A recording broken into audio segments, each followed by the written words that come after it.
Welcome to a new video from Fantasy Football Scout with me, Ted Talks FPL. I'll be looking at all the key stats from the 9 Premier League games played this weekend and seeing if anyone caught the eye ahead of Game Week 36. Stay tuned for everything that's happened so far in Game Week 35. This week was the week for shock results, with Newcastle beating Leicester, Leeds beating Spurs and Chelsea beating Man City, in a prelude to the Champions League final on the 29th of May. With City being one of this week's top 3 underperformers defensively and Chelsea overperformers, the stats indicate that it could be a different story in Istanbul. The 2-0 scoreline in Liverpool's win over Southampton tells a different story to the underlying numbers. Saints only had 2 shots less than Liverpool and can probably count themselves unlucky that they couldn't convert any of their 3 big chances. For this reason, Liverpool are in the top 3 overperforming defences this week. Crystal Palace kept it tight against Sheffield United, rightly earning themselves a clean sheet, while Wolves, Leeds and Man United also had deserving victories over their opponents. West Ham and Everton battled it out at the London Stadium with similar defensive stats, but it was Everton's overperformance that earned them the 1-0 win. West Brom were unlucky to concede 3 to Arsenal, while Leicester managed to concede an astonishing 6 big chances to Newcastle. This match was definitely unusual judging by the heat maps. Leicester spent most of their time in Newcastle's half, while the Magpies barely had any midfield possession. They counteracted effectively though, with Callum Wilson heavily involved. They managed to convert 4 of their 6 big chances, with Willock and Dummett also on the scoresheet. A premium membership at fantasyfootballscout.co.uk unlocks everything you need to succeed at Fantasy Premier League, from Opta stats and expert articles to tailor-made tables and comparison tools. There's no better time to sign up with a 7-day free trial and 20% off.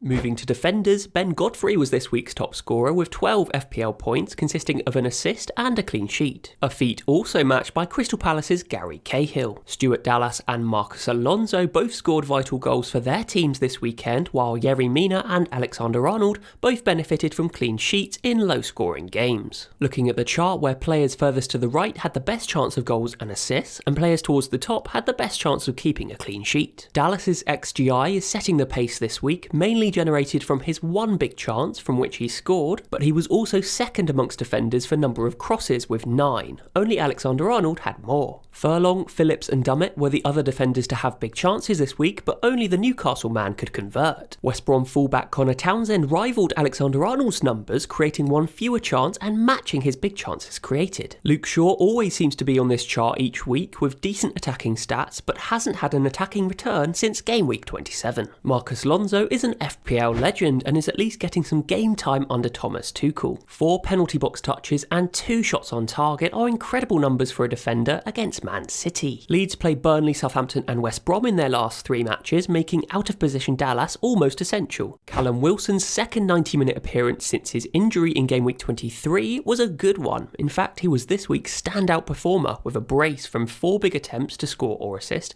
and 13 FPL points. Only Eze scored more points with 14, but the difference was that he overperformed quite considerably, with his goal and assist converted from difficult situations. Firmino and Fabio Silva also massively overperformed with their solitary assists. Shea Adams can count himself unlucky not to get any returns against Liverpool, failing to convert either of his big attempts. Bowen, Diagne, Jota, Saint-Maximin and Harrison were the other players with decent stats, failing to convert. Otherwise, there were points all round for plenty of key players. Bruno Fernandes managed to get on the scoresheet for the first time since Game Week 27, albeit from the penalty spot. Aguero and Sterling combined for Man City, while Bamford and Son stood out in Leeds vs Spurs. Dominic Calvert-Lewin won the game for Everton in their match against West Ham, while Morgan Gibbs-White reached double figures in Wolves' victory over Brighton. Liverpool play West Brom, Burnley and Crystal Palace in their last 3 games. It's almost worth splashing the cash on both Salah and Mane. They both returned against Saints, but Mane especially stood out against his former team with 3 big attempts, 12 penalty box touches, a goal and maximum bonus. Thanks for watching. If you've enjoyed the video, please make sure to give it a thumbs up, subscribe if you're new around here, and please make sure to check out fantasyfootballscout.co.uk for all of your other FPL needs.